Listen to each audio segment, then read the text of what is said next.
victime de la mode. Tel est son nom de code. Victime de la mode.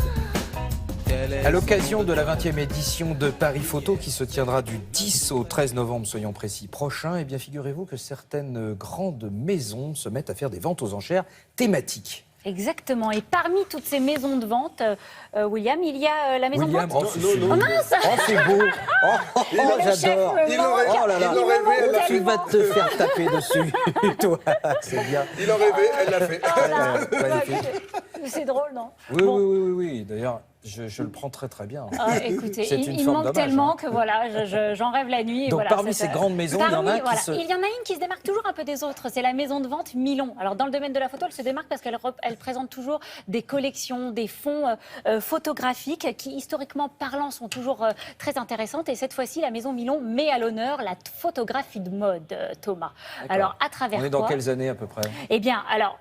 En fait, ce fonds photographique, c'est le fonds photographique de la famille Séberger. Les Séberger, vous ne les connaissez sans doute pas, mais ce sont pourtant eux qui, au XXe siècle, ont photographié toute la mode française des années 1909 aux années 1970. Donc, si vous voulez, la collection qui est mise aux enchères aujourd'hui, elle est incroyable. Philippe, là, ça, c'est les frères Séberger, première génération des frères Séberger. Moi, je disais Séberger. Non, ce sont Séberger. Exactement. Il y a plus de 4000 photos, Thomas, qui seront vendues prochainement. Et en fait, ce sont vraiment à la fois des documents d'archives parce qu'ils racontent toute l'histoire de la mode française, bien sûr, mais en plus, on voit les tout débuts de la photographie de mode au tout début du siècle dernier. Et puis, ce sont aussi de merveilleuses photographies d'art. Donc, vous allez voir, nous avons rencontré l'expert Christophe Goëri, l'expert de la maison de vente, qui nous raconte tout cela.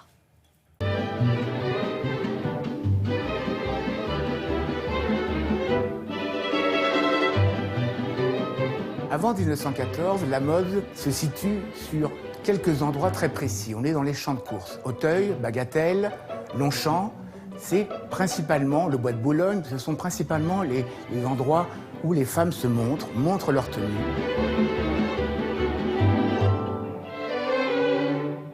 Ce sont des instantanés, c'est-à-dire on est sur des photos prises sur le vif.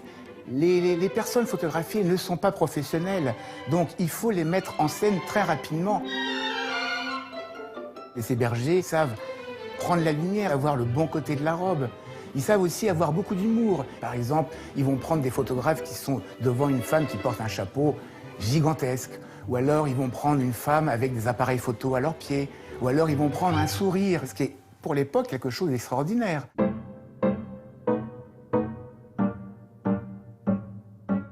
Ensuite arrive la mode après la Première Guerre mondiale. Donc, on est en 19. La mode devient officielle, c'est-à-dire qu'il y a des journaux qui vont publier et qui demandent à Séberger de couvrir tous les grands lieux où sont réunis toute la mode et tous les people de l'époque. On va à Biarritz, on va à Deauville, on va à Cannes, on va à Saint-Moritz. On a envie de liberté, on a envie d'insouciance, on a envie de légèreté. Et c'est l'explosion de toutes ces maisons de mode qui vont en fait faire des choses un peu extravagantes qu'on va retrouver à travers ces photos.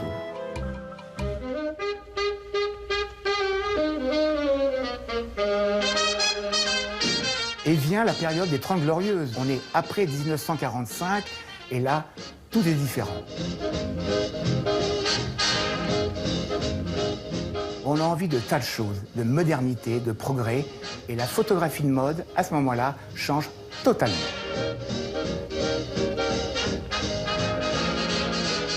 Les Séberger vont mettre en scène la couture en extérieur avec des scènes humanistes. C'est-à-dire, ils vont mettre le mannequin en relation avec la marchande de fleurs, avec des enfants, avec le peintre. Et ça donne un côté très humain à cette photographie, qui est quand même aussi une photo très avant-gardiste par rapport à l'époque.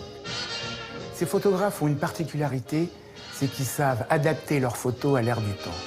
Adapter tout le regard d'élégance, finalement, au progrès, au modernisme, qui nous fait rêver et nous donne envie de rêver.